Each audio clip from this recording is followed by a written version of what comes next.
Parti, Joël Farfadet, j'espère que ça va bien. Ça n'est passé des choses depuis une semaine. Euh, je voulais vous dire en partant que même si les trucks sont pas directement en avant de la rue à Ottawa, ce que nous étions d'amour, nous le sommes toujours. Et nous cessons. Et nous ne cessons d'être en expansion. Le grand convoi pour la liberté a uni au pays la grande majorité des gens pour l'arrêt des, des mesures d'urgence sanitaire, l'arrêt des mesures COVID. Tout ça, c'est fait dans l'amour, dans la liberté, à Ottawa et partout au pays. Cette conscience d'amour qui ne cesse de grandir ici et partout dans le monde est très puissante. Et nous en sommes les gardiens. Hier, au Parlement, le Parlement a adopté des mesures de guerre. Contre qui, dans le fond? Contre nous, le peuple? Contre nous, les gardiens de la liberté, de la conscience d'amour, qui est en expansion partout? Nous sommes en guerre pour le contrôle de la conscience de l'amour. Le libre arbitre est attaqué par un contrôle totalitaire non justifié.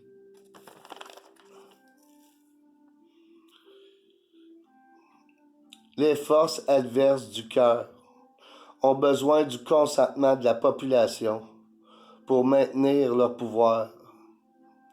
Pour ce faire, ils utilisent les médias partout dans le monde pour manipuler le consentement collectif des peuples.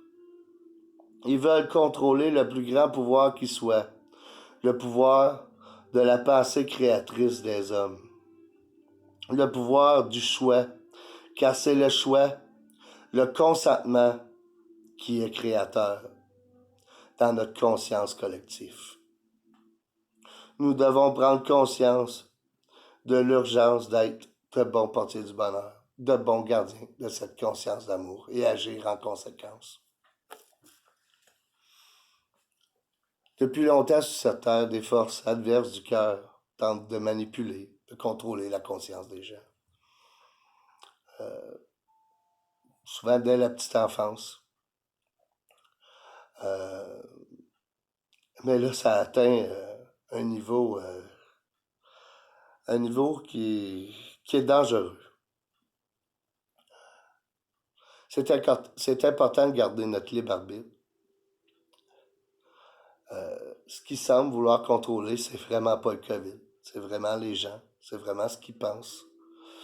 On veut changer la façon de penser des gens. Les amener à penser d'une façon. Puis s'ils ne pensent pas de cette façon-là, ben ils sortent du groupe puis on les envoie dans des camps de réhabilitation COVID. J'ai pas le goût d'avoir une carte de fidélité, moi, à une pensée unique. J'ai le goût de garder, ben, comme tout le monde en général, le droit de penser, le droit d'être créateur. D'ailleurs, le plus grand pouvoir qui soit, c'est le pouvoir de penser. Le pouvoir de la pensée, c'est un mouvement perpétuel. Hein. Je ne peux arrêter de penser. Je ne pense plus. Si je pense plus, que reste-t-il? Rien. La pensée est autant le processus créateur que l'énergie elle-même. En tant que processus, c'est le mouvement dans notre conscience collective.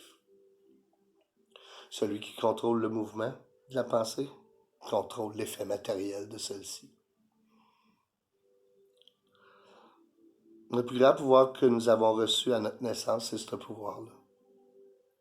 Et c'est ce qui semble vouloir contrôler.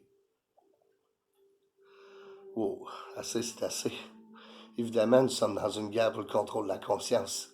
Si ce qu'ils veulent contrôler, c'est notre pensée, nos faits et gestes, avec l'aide d'une machine, Si nous consentons à ça, bientôt, nous n'aurons plus le choix de suivre ce que la machine va dire.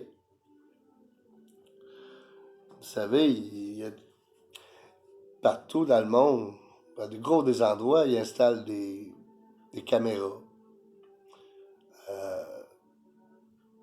qui ont la reconnaissance faciale. Ils installent des systèmes pour contrôler davantage de plus en plus les gens. C'est pas pour rien que les gens se lèvent pour manifester leur liberté, puis qui crient liberté à tous ces mouvements. C'est parce qu'on sait au fond de nous que c'est ça qu'on veut nous enlever. Soyons vigilants, soyons de bons portiers du bonheur, des bons gardiens de la conscience de l'amour. C'est important d'avoir conscience que la décision qui a été prise hier à Ottawa est une décision politique de contrôle de masse et non une décision pour contrôler un terroriste quelconque. Ils sont terrorisés présentement par la puissance de l'amour et de la liberté. Continuons à alimenter la puissance de l'amour et de la liberté. C'est le plus grand pouvoir que nous avons. Rendons-le. Rendons-le très puissant en pensant à ce qu'on veut et en faisant abstraction à tout moment à ce qu'on ne veut pas. Alimentons notre cœur et le cœur des autres avec notre amour. Alimentons l'amour. Ce que nous étions d'amour, nous le sommes toujours. Nous avons fait un grand pas vers la liberté. Il nous en reste encore d'autres à faire. Et bravo à tous ceux qui ont décidé de suivre leur cœur en permanence et de faire des actions. Continuez de mettre de la pression à Ottawa et à Québec. Je vous aime les portiers, je vous aime les farfadets. Je vous aime le monde entier. Et à un prochain futur. Prenez soin de votre conscience d'amour. Suivez-la, elle vous sert bien.